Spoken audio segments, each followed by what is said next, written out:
Assalamualaikum warahmatullahi wabarakatuh. Selamat malam, halo semuanya. Perkenalkan, nama saya Fitri Dayanti dengan NIM 230801000012. Jurusan Pendidikan Guru Pendidikan Anak Usia Dini, Fakultas Ilmu Pendidikan, Universitas Muhammadiyah Jakarta. Di sini saya akan memenuhi tugas ujian akhir semester saya, mata kuliah Media dan Teknologi yang diampu oleh dosen Bapak Yoga Aditya Ragil MPD. Ini ujian akhir semester saya, yaitu membuat video refleksi selama satu pembelajaran di semester 3 ini. Ada yang tahu video refleksi itu apa? Video refleksi ini bertujuan untuk mengevaluasi pembelajaran, tantangan yang dihadapi, serta pencapaian yang diraih selama pembelajaran media dan teknologi selama satu semester ini. Apa saja sih materi-materi yang saya dapatkan selama pembelajaran di satu semester ini? Kebetulan yang saya ingat, materi-materi yang saya dapatkan selama satu semester ini ada 7 materi dari pertemuan pertama sampai pertemuan terakhir. Saya ingat ya, pada pertemuan pertama di tanggal 7 Oktober 2024 saya diberikan materi terkait peta konsep media dan teknologi pada anak usia dini. Pengantar pembelajaran media dan teknologi anak usia dini, yang dimana isinya definisi pembelajaran, kemudian ada jenis-jenis media dan teknologi untuk anak usia dini, yang dimana media visual, media audio visual maupun media berbasis digital.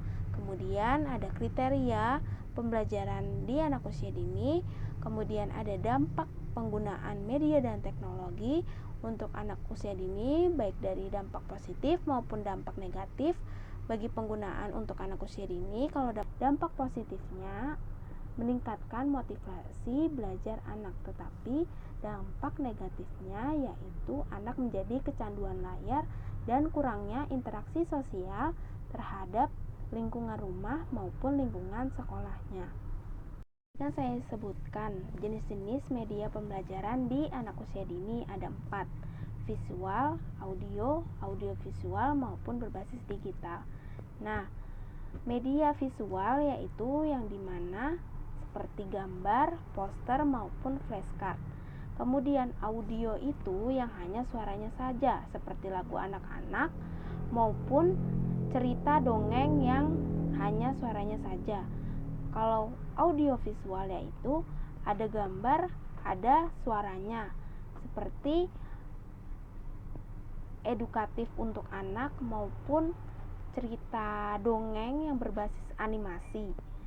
Dan terakhir, berbasis digital itu yang dimana sebuah aplikasi edukatif untuk anak. Kemudian ada juga tuh tren dan inovasi untuk pembelajaran di PAUD.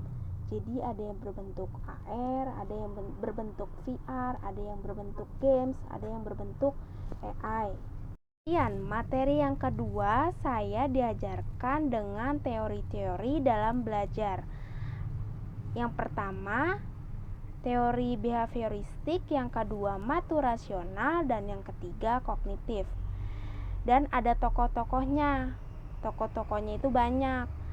Ada Thorndike, ada Skinner, ada Brunner, ada Levi-Vygotsky, ada Albert Bandura, ada Watson.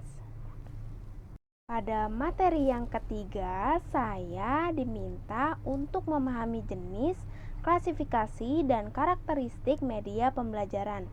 Di situ, Pak Yoga meminta kami sekelas untuk membuat kelompok sebagai tugas awalan mengobservasi TK yang kami minati. Untuk materi yang ketiga, kita dijelaskan terkait jenis, karakteristik, dan klasifikasi terkait media pembelajaran. Dan pada tanggal 14 Oktober 2024, Pak Yoga menugaskan kami untuk observasi awal ke TK yang kita minati dan diminta untuk melihat kebutuhan TK tersebut. Dan pada tanggal 21 Oktober 2024, kami diminta untuk presentasi hasil yang kami dapatkan dari observasi TK yang kami kunjungi. Kan media itu banyak ya. Ada dari internet, media cetak, visual, audio, komputer, maupun video. Nah, kita observasi awal ke TK tuh suruh lihat apa sih kebutuhan TK tersebut, media apa sih yang kurang dari TK tersebut, media apa nih yang dibutuhkan dari TK tersebut. Observasi awal, kelompok saya mengunjungi PAUD Amari yang berlokasi di Meruya, tapi pada kenyataannya tidak efisien karena lokasinya sangat jauh dari lokasi-lokasi kelompok saya. Dan kelompok saya memutuskan untuk mencari TK baru yang lebih efisien jaraknya dengan kelompok saya. Dapat tuh di Jalan Sengon Cinere, namanya TK Al-Fajar. Kemudian observasi awal di TK Al-Fajar, kelompok saya melakukannya pada tanggal 24 Oktober 2024 dan dipresentasikan kembali hasilnya pada tanggal 11 November 2024. Alasannya karena pada tanggal 28 Oktober 2024 Pak Yoga mengadakan kelas pembelajaran kelas kami itu via online. Dan di tanggal 4 November 2024 Pak Yoga menugaskan kami untuk mematangkan konsepan hasil dari observasi awal kami ke TK yang kami minati. Udah harus tahu tuh, udah harus jelas medianya, media apa yang kami dapatkan dari TK tersebut, yang TK tersebut butuhkan, kita harus sudah tahu. Ini untuk materi yang keempat ya, tentang mengembangkan satu media untuk suatu kebutuhan dengan prosedur yang benar. Ini lebih ke template sih, karena supaya kita itu tahu nih apa yang harus dipresentasikan pada saat di kelas dengan hasil observasi awal yang kita dapatkan dari TK yang kita observasi. Ini kayak tujuan pembelajaran, terus kemudian ada analisis kebutuhan media itu apa yang kita lihat nih dari TK yang kita observasi, analisisnya seperti apa, langkah-langkahnya, prosedur pemilihan media pembelajaran, analisis karakter siswanya, atau dia kognitif, minat dan motivasi, gaya belajarnya seperti apa, keterampilan teknologinya bagaimana di kelas, kebutuhan khususnya, seperti itu. Terus kemudian mendesain media. Mendesain media itu untuk apa nih kok kita mendesain media seperti itu gitu. Nanti ada alasan-alasannya. Mungkin hanya seperti ini ya untuk materi yang keempat. Nanti selanjutnya bakal saya jelaskan secara detail terkait media yang saya buat. Terima kasih. Untuk materi yang kelima, di sini Pak Yoga menjelaskan via online pada tanggal 28 Oktober 2024. Dan ini materi yang saya dapatkan. Kontinum bermain. Konsep kontinum bermain menjelaskan hubungan antara bermain dan belajar pada anak usia dini. Menurut Pile dan Daniels tahun 2017, tahun 2022, konsep kontinum bermain menjelaskan bahwa bermain dan belajar adalah dua hal yang tidak dapat dipisahkan dalam pendidikan anak usia dini. Melalui permainan bebas dan terstruktur, anak-anak belajar keterampilan kognitif, sosial, dan emosional yang penting untuk perkembangan mereka. Jadi yang namanya anak usia dini itu belajarnya sambil bermain. Gak ada yang namanya anak usia dini itu belajar serius, seperti anak yang sudah SMP maupun anak yang sudah SMA. Kemudian, bentuk-bentuk permainan dalam kontinum bermain. Pertama ada free play, discovery learning. Pada skema tersebut, diartikan bahwa anak-anak bermain dengan bebas tanpa arahan dari orang dewasa. Ini dikaitkan dengan discovery learning atau pembelajaran penemuan, di mana anak-anak belajar secara mandiri melalui eksplorasi dan interaksi dengan lingkungannya. Misalnya, ada anak yang bermain petak umpet, maupun ular tangga, maupun bermain peran. Dia mempunyai aturannya sendiri tuh, gimana tanpa diatur oleh orang dewasa. Kemudian yang kedua ada guided play dan guided discovery learning. Anak-anak bermain dengan beberapa panduan atau arahan dari orang dewasa, tetapi masih ada kebebasan. Ini terkait dengan the discovery learning atau pembelajaran penemuan terpandu, di mana mereka belajar dengan bantuan dan petunjuk tetapi tetap menemukan sendiri konsep-konsep baru. Misalnya anak-anak diminta oleh gurunya untuk bermain Lego, tapi untuk kreasinya Lego itu mau dibuat apa itu terserah dari anaknya. Kemudian ada directed by reception learning. Permainan lebih terstruktur, di mana sebagian besar aktivitas diarahkan oleh orang dewasa. Hal ini sejalan dengan reception learning atau pembelajaran penerimaan, di mana anak-anak belajar melalui instruksi langsung dari orang dewasa seperti guru atau orang tua. Kemudian ada work discussed as play dan rote learning. Aktivitas ini tampak seperti permainan, tetapi sebenarnya memiliki tujuan yang spesifik, seperti tugas pendidikan. Anak-anak mungkin tidak menyadari bahwa mereka sedang belajar. Ini berkaitan dengan rote learning atau pembelajaran hafalan, di mana anak-anak menghafal informasi. Jadi semisal anak-anak diajarkan dengan membaca alfabet, tapi dia tidak sadar tuh kalau dia sedang belajar, dia taunya sedang bermain. Kemudian ada work dan drill repetitive practice. Aktivitas yang sepenuhnya terarah oleh orang dewasa dengan sedikit ruang untuk bermain. Ini terkait dengan drill repetitive practice atau latihan ulang berulang yang merupakan tugas berulang untuk menguasai keterampilan tertentu. Kemudian skema bermain dan belajar terdiri dari 4 pola lingkungan.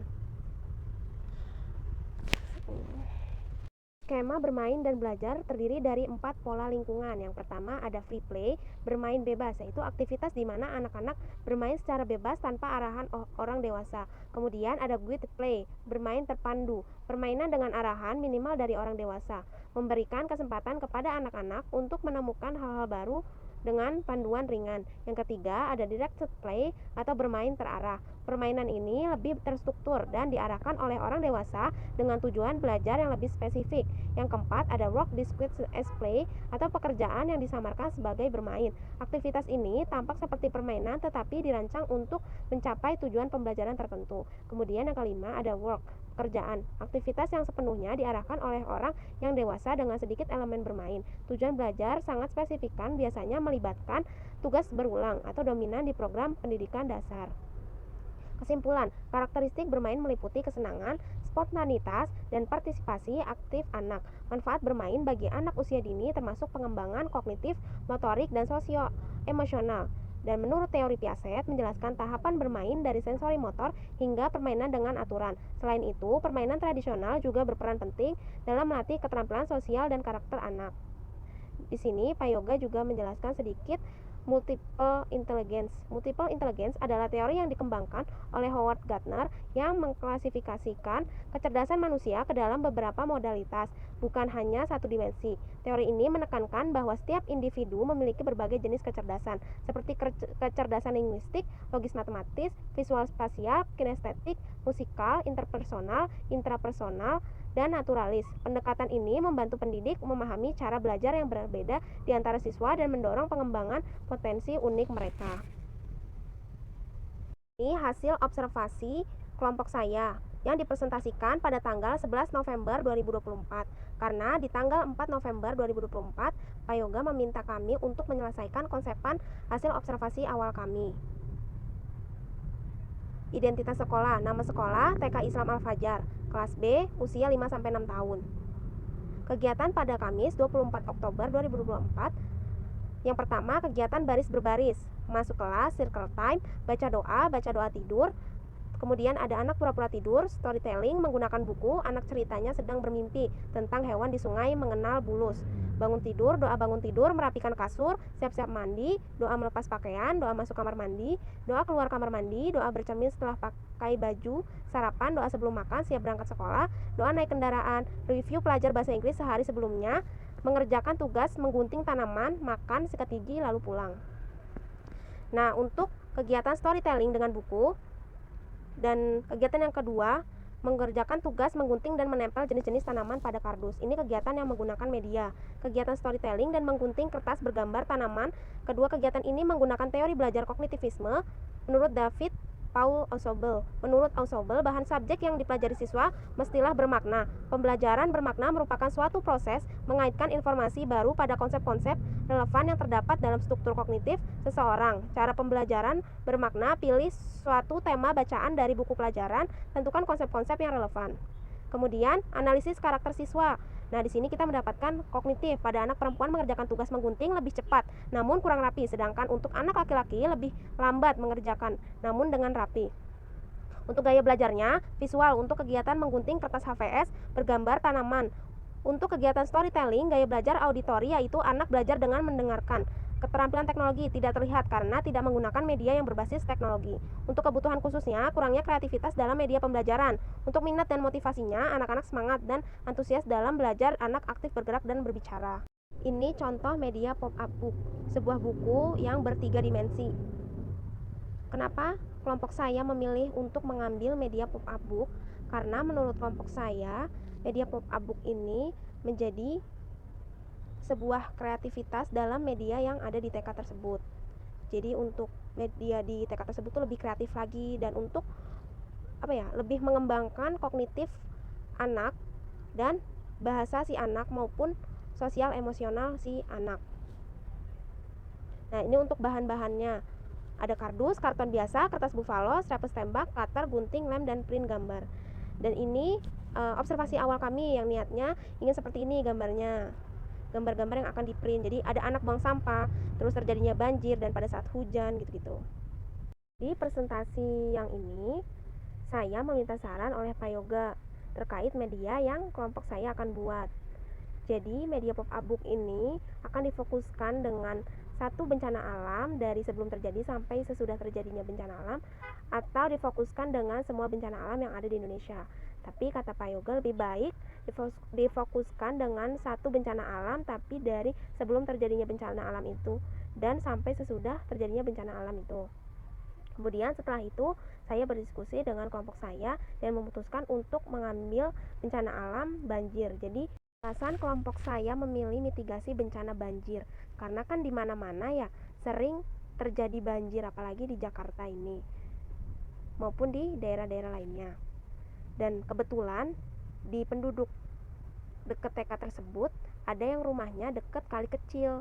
Jadi ketika warga-warga membuang sampah sembarangan di aliran kali tersebut pada saat hujan deras, terjadinya banjir. Seperti itu. Saya dari kata guru-guru TK tersebut.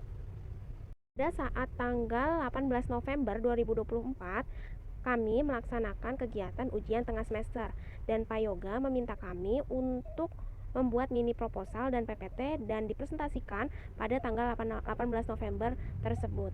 Dan ini hasil PPT proposal kelompok saya. Judulnya, Upaya Meningkatkan Perkembangan Kognitif dan Bahasa Menggunakan Media Pembelajaran Pop-up Book pada Siswa Usia 5-6 tahun di TK Al-Fajar. Nah, ini nama kelompok-kelompok saya. Kemudian latar belakang. Pendidikan anak usia dini membentuk dasar kepribadian anak yang sangat penting untuk perkembangan anak selanjutnya. Anak-anak yang mendapatkan pembinaan yang tepat dan efektif sejak usia dini dapat meningkatkan kesehatan dan kesejahteraan fisik dan mental bagi si anak. Hal ini akan berdampak pada prestasi belajar, etos kerja, dan produktivitas yang memungkinkan mereka untuk menjadi mandiri dan memaksimalkan potensi diri mereka. Kemudian di sini dijelaskan dengan media pop-up book. Definisi pop-up book. Pop-up adalah bidang seni yang berhubungan dengan kertas. Biasa disebut dengan paper engineering atau pop-up book merupakan sebuah buku yang menarik dan memiliki tampilan 3 dimensi. Buku ini tidak hanya menyajikan gambar yang imajinatif, namun juga memiliki halaman yang dapat digerakkan. Ketika halaman buku dibuka, umumnya buku pop-up digunakan sebagai media pembelajaran pada anak. Buku pop-up memiliki banyak manfaat dan sudah digunakan sejak abad ke-13. Buku ini pada awalnya digunakan untuk media pembelajaran orang dewasa. Perkembangan pop-up book pada awalnya sangat sederhana. Teknik pertama yang digunakan adalah movable book. Movable book berupa kertas yang disusun sedemikian bentuk sehingga beberapa gambar objek terlihat bergerak memiliki bentuk dan dimensi. Movable book pertama kali digunakan di Eropa dan mulai diproduksi secara luas sejak berkembangnya movable tipe yang dikemukakan oleh Johannes Gutenberg. Kemudian, manfaat media pop-up book. Menurut Juanda dalam Hanifah tahun 2014, Media pop-up book memiliki berbagai manfaat yang sangat berguna, yaitu mengajarkan anak untuk lebih menghargai buku dan memperlakukannya dengan lebih baik, mendekatkan anak dengan orang tua karena pop-up book memiliki bagian yang halus sehingga memberikan kesempatan untuk orang tua bersama dengan putra-putri mereka dan menikmati cerita, mendekatkan hubungan antara orang tua dan anak. Yang ketiga, mengembangkan kreativitas anak. Yang keempat, merangsang imajinasi anak. Dan yang kelima, menambah pengetahuan hingga memberikan penggambaran bentuk suatu benda. Kemudian ada jenis-jenis media pop-up book. Berdasarkan jenisnya buku pop-up book terdiri dari 3 jenis yang berbeda. Jika dilihat dari sudut pandang mata, yaitu buku pop-up 90 derajat, 180 derajat, dan 360 derajat. Berdasarkan komponen tambahan yang ada pada struktur buku pop-up, buku ini terdiri dari 3 jenis yang berbeda, yaitu semi-auto movement component, manual movement component, dan semi-auto and manual combination. Kemudian di sini ada teknik-teknik membuat media pop-up book. Pertama ada transformation, teknik membuat pop-up dari potongan-potongan pop-up yang disusun secara vertikal. Yang kedua, pipsaw, teknik membuat pop-up dari sebuah tumpukan kertas yang menjadi satu, kemudian menciptakan ilusi dan perspektif terhadap pada diri seseorang. Kemudian ada carousel, teknik membuat pop-up dengan cara menggunakan pita ataupun tali yang dijadikan seperti buku mini, tetapi ketika dibuka menjadi bentuk 3 dimensi. Kemudian ada volvulus, teknik membuat pop-up dengan unsur membuat lingkaran yang bisa digerakkan. Kemudian pull tabs, teknik membuat pop-up dengan cara membuat kertas yang bisa digeser dan didorong untuk memperlihatkan gambar baru. Kemudian yang keenam, box and children, teknik membuat pop-up dengan cara membuat tabung ataupun kubus yang bergerak dari tengah ketika halaman dibuka. Nah, di sini ada kelebihan dan kekurangan media pop-up book.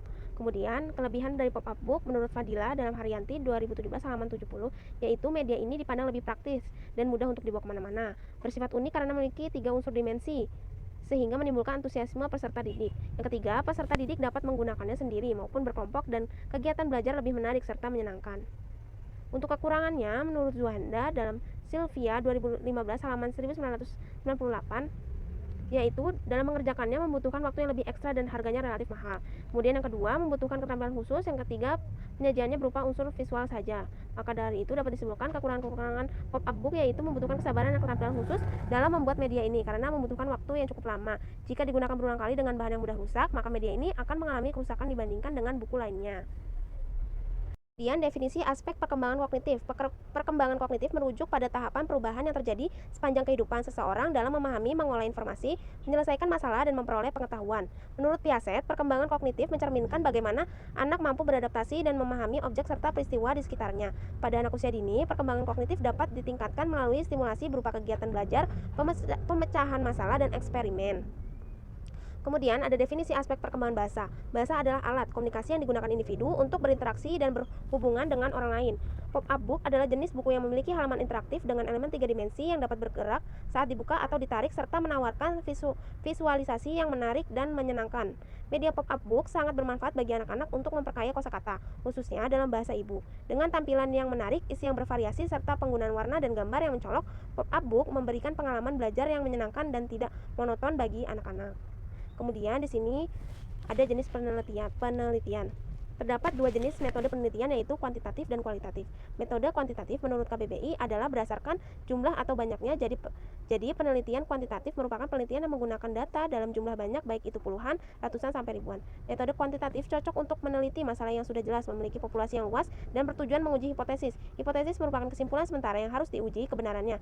Adapun metode penelitian kualitatif memungkinkan peneliti untuk mengumpulkan informasi dari lapangan kemudian dirumuskan menjadi teori. Metode kualitatif merupakan penelitian ilmiah dengan tujuan untuk memahami suatu fenomena sosial dengan mengutamakan proses komunikasi yang mendalam antara peneliti dan fenomena yang akan dibahas. Tujuan penelitian kualitatif adalah untuk mendapatkan informasi secara detail, karena semakin mendalam informasi yang diperoleh, maka akan semakin bagus kualitas penelitian itu. Pada proposal ini, peneliti menggunakan metode kualitatif jenis studi kasus karena dibutuhkan informasi secara langsung dari lapangan. Kemudian lokasi dan waktu penelitiannya. Di tempat penelitian, peneliti memilih lokasi di TK Al-Fajar yang beramat Jalan Senglon, Cinere, Kota Depok, Jawa Barat. Waktu pengamatan pertama dilakukan pada Kamis 24 Oktober dan pengamatan kedua pada Kamis 31 Oktober.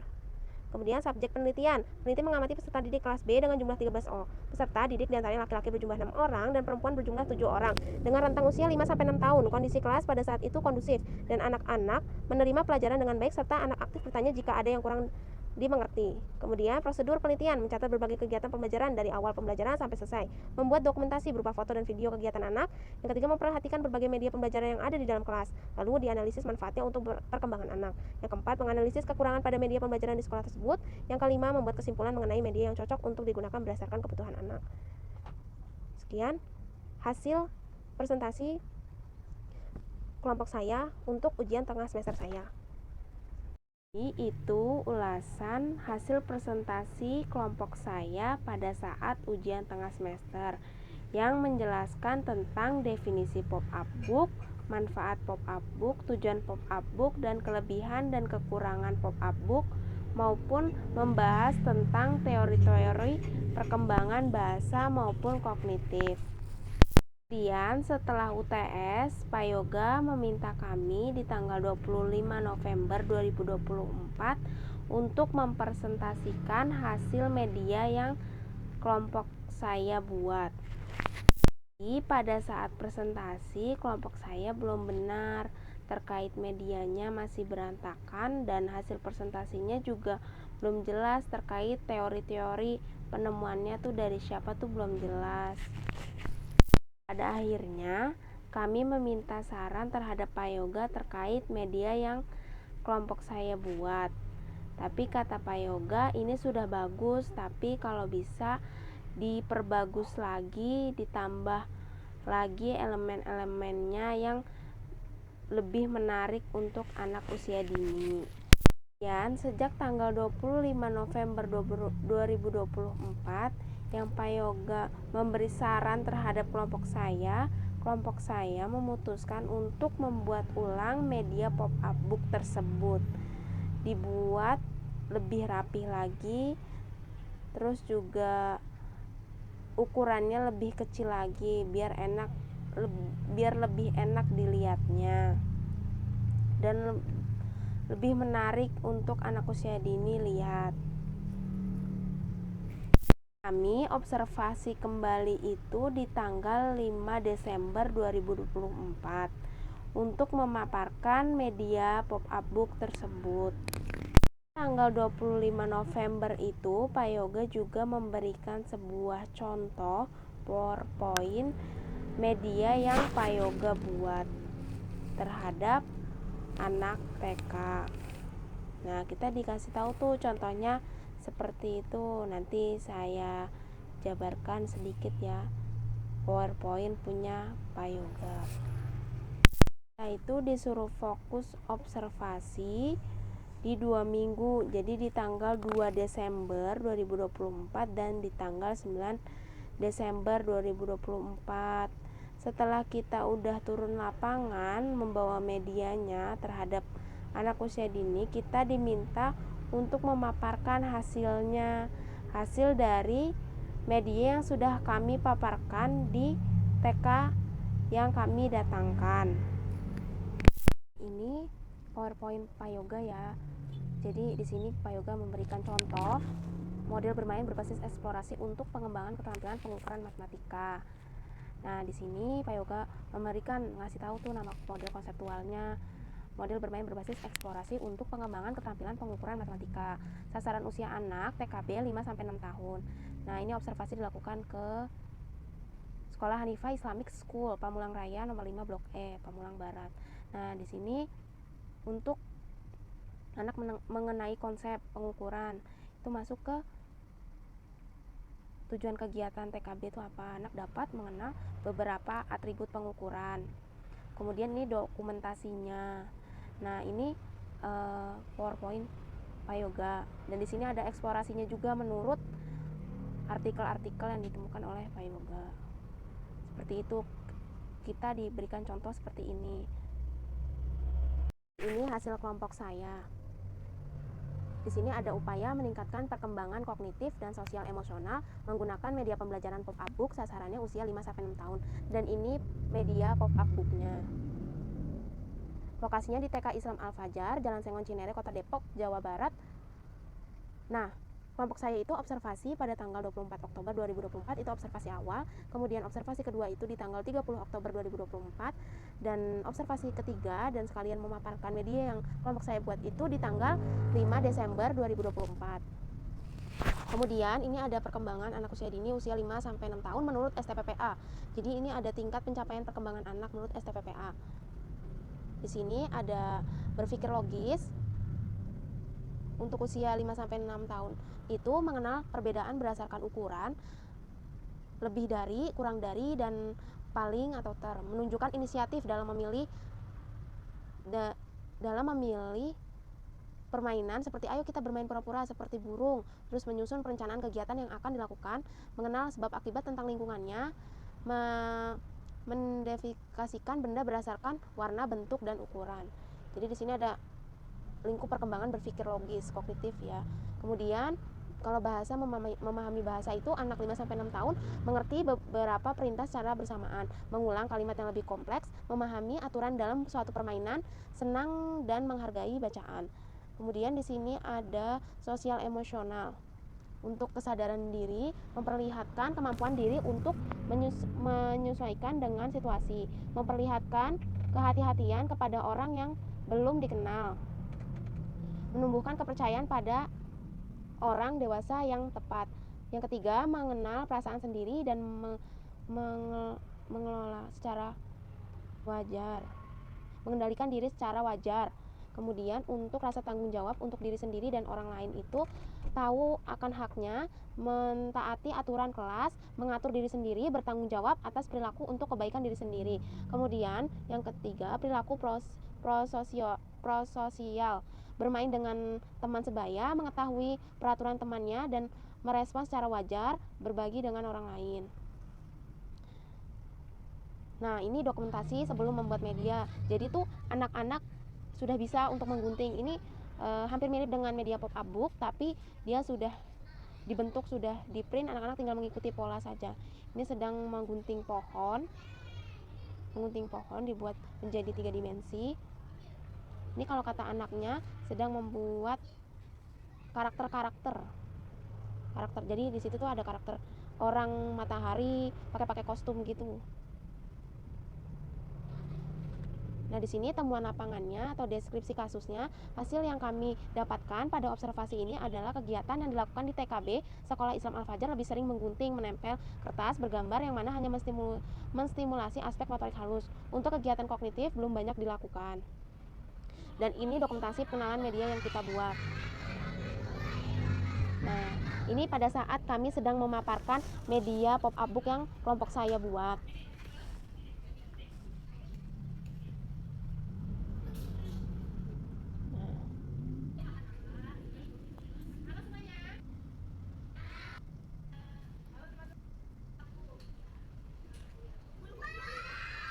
Nah, ini respon anak-anak ketika melihat media pop-up book yang kelompok saya buat. Pada penasaran, baru pertama kali lihat media buku yang bisa berdiri seperti itu. Nah, ini sedang dijelaskan proses terjadinya banjir.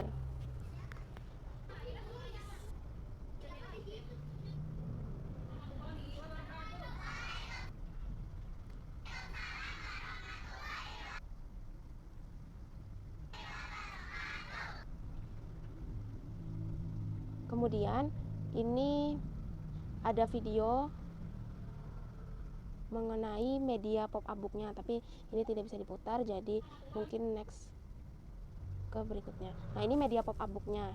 Ini dari artikel tentang pengembangan media pop-up book mitigasi bencana banjir terhadap kemampuan berpikir logis anak usia 5-6 tahun. Mitigasi bencana merupakan suatu usaha untuk meminimalisir terjadinya suatu bencana, baik sebelum terjadi, sedang terjadi, dan sudah terjadi. Menurut Anggarasari tahun 2019, Piaget berpendapat bahwa perkembangan kognitif anak usia 5-6 tahun dalam Purwanti et al. Tahun 2019, peningkatan kualitas kognitif yang dimana disebut tahap praoperasional terjadi di usia 2-7 tahun. Ciri-ciri tahap ini yaitu berpikir simbolik dan berpikir logis, egosentris dan suka mendengarkan. Perkembangan kognitif merupakan suatu proses perkembangan pada otak pada setiap individu yang mempunyai kemampuan untuk menganalisa atau memecahkan masalah menggunakan daya ingat menurut Simatupang et al. Pada tahun 2021. Kemudian, Permendikbud nomor 137 tahun 2014 menyebutkan bahwa berpikir logis anak usia 5-6 tahun merupakan kemampuan dalam mengenal berdasarkan bentuk ukuran, kurang dari, lebih dari, dan paling atau ter, menyusun perencanaan kegiatan yang akan dilakukan, mengklasifikasikan tentang benda berdasarkan warna, mengenal sebab akibat, tentang lingkungan, menunjukkan inisiatif dalam memilih tema permainan, bentuk dan ukuran, mengurutkan benda berdasarkan ukuran dari paling kecil ke paling besar atau sebaliknya, dan mengklasifikasikan benda yang lebih banyak ke dalam kelompok yang sama atau kelompok yang sejenis, atau kelompok berpasangan yang lebih dari 2 variasi, atau mengenal pola ABCD. Mungkin itu saja pemaparan dari kelompok saya yang mengikuti contoh Pak Yoga buat, tapi masih belum lengkap. Nah, setelah ini saya akan menunjukkan terlebih dahulu ya terkait media pop-up booknya yang tadi tidak bisa ditampilkan. Ini untuk cover depan, cover dari buku pop-up booknya ya, seperti ini. Kemudian ini untuk cover belakangnya dari media pop-up booknya. Kemudian ini halaman pertama, anak yang sedang membuang sampah sembarangan. Dan dari hasil anak membuang sampah sembarangan itu, sampah menjadi menumpuk. Kemudian terjadilah banjir pada saat hujan deras, karena alirannya kan tersumbat ya, karena banyak sampah nggak bisa mengalir. Kemudian ini rumah-rumah yang tergenang banjir, dan ini warga-warga yang sedang dievakuasi. Dan ini dataran tinggi untuk warga-warga, kan sebelum dievakuasi itu seharusnya ke dataran tinggi terlebih dahulu ya, sambil menunggu evakuasi itu datang. Kemudian ini posko pengungsian warga-warga yang terkena banjir. Dan pada saat sehabis banjir itu, warga-warga wajib membersihkan lingkungan sekitar supaya tidak lagi terjadinya banjir, dan mengingatkan warga-warga agar warga-warga maupun anak-anak supaya tidak membuang sampah sembarangan lagi, agar tidak terkena banjir lagi gitu. Jadi halaman terakhir itu warga-warga yang sedang membersihkan, bergotong royong untuk mengatasi supaya tidak terjadinya banjir lagi. Seperti itu contoh medianya. Kemudian setelah kami menceritakan hasil turun lapangan kami ke TK Al-Fajar, lalu Pak Yoga memberikan materi terakhir tentang materi model konseptual, prosedural, dan fisikal. Nah, ini sedikit saya ulas terkait model konseptual, model prosedural, dan model fisikal. Model konseptual adalah representasi yang menggambarkan hubungan antara faktor-faktor yang mengaruhi suatu kondisi target. Model ini dapat berupa diagram yang menunjukkan gambaran situasi, perkiraan hubungan, dan ancaman yang mengaruhi kondisi target. Dalam konteks desain, model konseptual membantu merumuskan ide dan solusi awal sebelum pengembangan lebih lanjut. Kemudian ada model prosedural. Model prosedural adalah model yang menggambarkan langkah-langkah yang harus diikuti untuk menghasilkan suatu produk. Model ini bersifat deskriptif dan sering digunakan dalam model rancangan sistem pembelajaran. Kemudian ada jenis-jenis model pembelajaran. Di sini Pak Yoga memberikan 3 model pembelajaran. Yang pertama model pembelajaran Brock and Gall. Di sini yang pertama melakukan penelitian dan pengumpulan informasi, dan yang kedua melakukan perencanaan, ketiga mengembangkan bentuk awal produk, keempat melakukan uji lapangan awal atau uji coba kelompok kecil, dan yang kelima melakukan revisi terhadap produk utama, yang keenam melakukan uji lapangan, yang ketujuh melakukan revisi terhadap produk akhir, kemudian yang kedelapan uji pelaksanaan lapangan, yang kesembilan penyempurnaan produk akhir, dan yang terakhir diseminasi dan implementasi. Model Brock and Gall memiliki beberapa kelebihan, yaitu mampu mengatasi kebutuhan nyata, menghasilkan produk dengan validitas tinggi, mendorong inovasi berkelanjutan. Namun, model ini juga memiliki beberapa kelemahan, yaitu membutuhkan waktu yang panjang, hasilnya tidak dapat digeneralisasi, membutuhkan sumber daya yang besar. Kemudian, di sini ada model pembelajaran menurut Dick and Carey. Yang pertama, mengidentifikasi standar kompetensi. Yang kedua, melakukan analisis instruksional. Yang ketiga, mengidentifikasi kemampuan awal. Yang keempat, menulis kompetensi dasar. Yang kelima, membuat tes acuan patokan. Yang keenam, mengatur strategi. Yang ketujuh, menyusun atau memilih materi dan media. Yang kedelapan, melakukan evaluasi formatif. Yang kesembilan, revisi pembelajaran. Dan yang terakhir, melakukan evaluasi sumatif. Model pembelajaran ini cocok digunakan untuk mengembangkan pembelajaran dalam bidang-bidang seperti informasi verbal, keterampilan intelektual, keterampilan psikomotorik, dan sikap. Kemudian yang ketiga ada model pembelajaran EDI. Nah, di sini pertama ada analisis, ada desain, ada development, ada implement, dan terakhir evaluasi. Model EDI dapat digunakan untuk mengembangkan bahan pembelajaran yang dapat digunakan dalam pembelajaran tatap muka maupun online. Model ini memiliki beberapa kelebihan, yaitu sederhana, fleksibel, dan menekankan evaluasi. Model fisikal. Model fisik adalah tiruan dari permasalahan sistem alam yang dibuat secara fisik dengan skala yang sama, lebih besar atau lebih kecil. Jadi di sini tuh maksudnya kita menampilkan model fisik dari media kita tuh apa, berupa apa, atau visual atau audiovisual atau teknologi atau bahan cetak gitu. Nah, mungkin itu aja ulasan dari materi yang Pak Yoga kasih, materi terakhir, dan selanjutnya saya akan mempresentasikan kembali hasil dari model konseptual, prosedural, dan fisikal punya kelompok saya, karena pada saat tanggal 16 Desember 2024 itu Pak Yoga meminta kami untuk fokus ke model konseptual terlebih dahulu atau prosedural gitu, suruh memilih tuh mau yang mana. Sehabis itu lalu kita presentasikan, tapi ternyata kita tidak bertemu selama 2 minggu, dan pada akhirnya di tanggal 23 Desember 2024 itu adalah tugas terakhir kelompok di semester ini, mempresentasikan hasil dari model konseptual, prosedural, maupun fisikal gitu. Nah, ini tugas terakhir kelompok saya. Kemarin mempresentasikan tentang upaya meningkatkan perkembangan kognitif dan sosial emosional menggunakan media pembelajaran pop-up book pada siswa usia 5-6 tahun di TK Al-Fajar. Kemudian ini anggota kelompoknya, dan ini definisi pop-up book.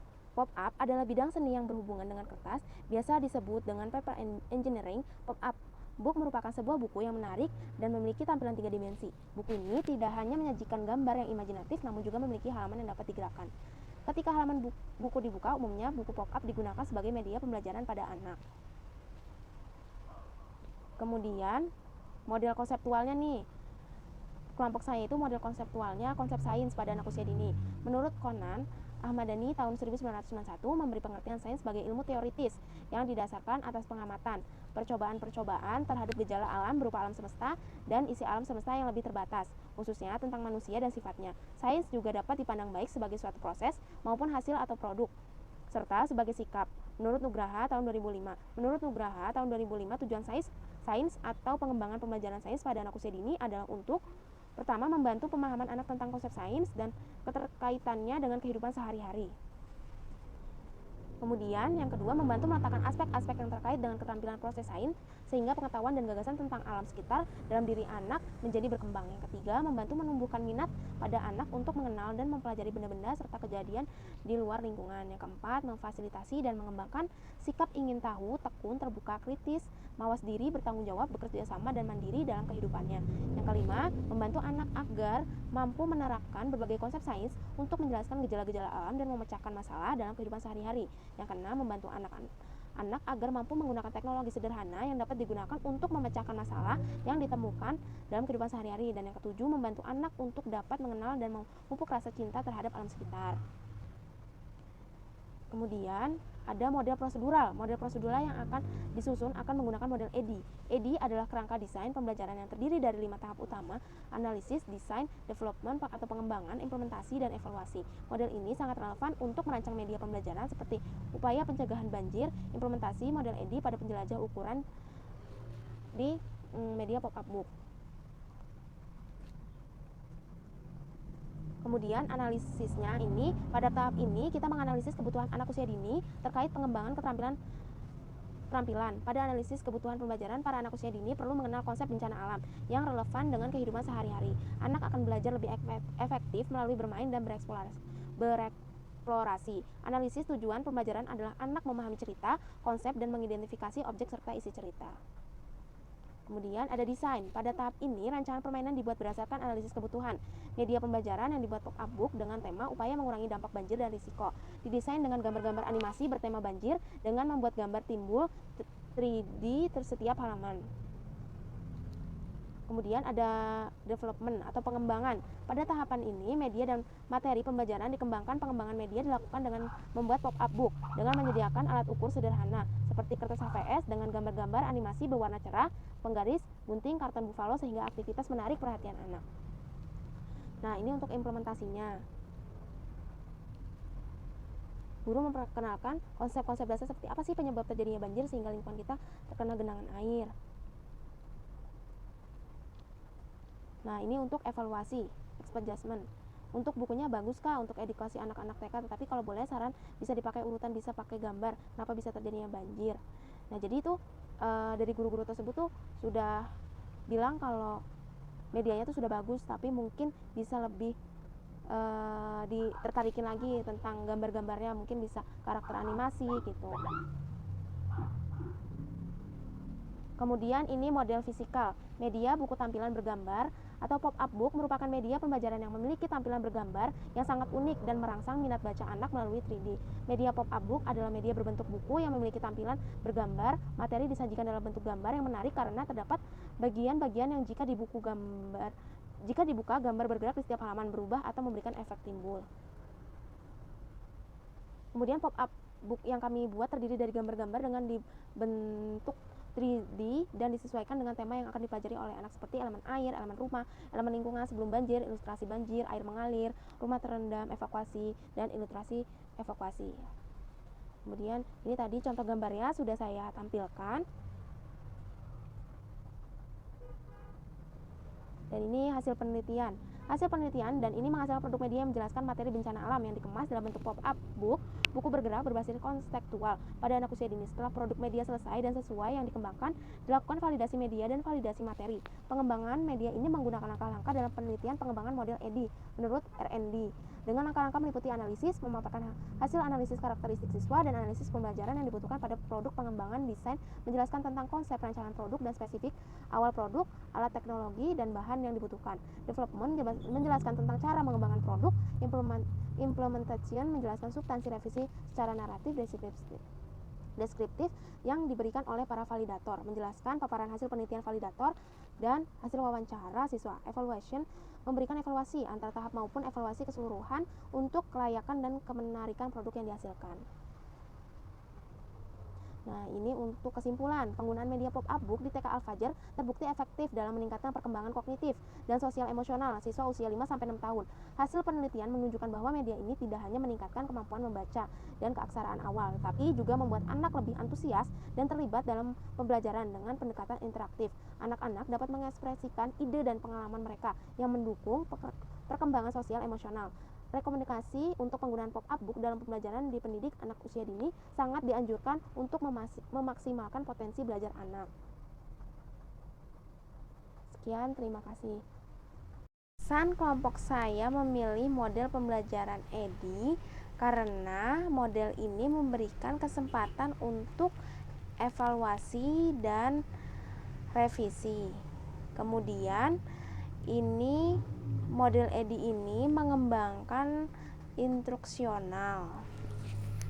Jadi itu saja untuk materi-materi yang saya dapatkan selama pembelajaran media dan teknologi di semester 3. Untuk tantangan yang dihadapi selama mata kuliah media dan teknologi ini yaitu setiap materi-materinya memang ada tantangannya tersendiri ya, dan hampir semuanya ada tantangannya. Dan ini mata kuliah yang paling sulit menurut saya, karena jujur setiap Payoga ngasih materi maupun ngasih tugas-tugas itu saya nggak langsung paham, nggak langsung ngerti. Jadi bener-bener diperhatiin banget, dibaca-baca lagi, dicari-cari lagi, begitu baru saya ngerti gitu. Ini mata kuliah yang bikin saya takut, deg-degan, panik, campur aduk semuanya, happy. Benar-benar menantang banget, menantang saya untuk berpikir lebih kritis lagi. Pokoknya gitu deh di mata kuliah ini untuk tantangannya.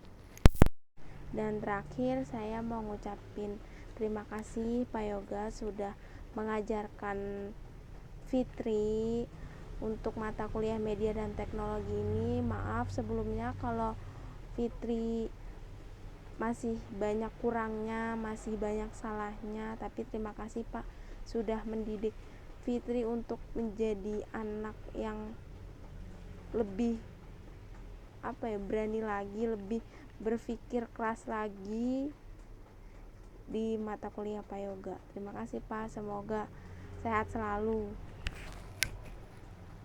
Kurang lebihnya mohon maaf. Wassalamualaikum warahmatullahi wabarakatuh. Sekian dan terima kasih dari saya.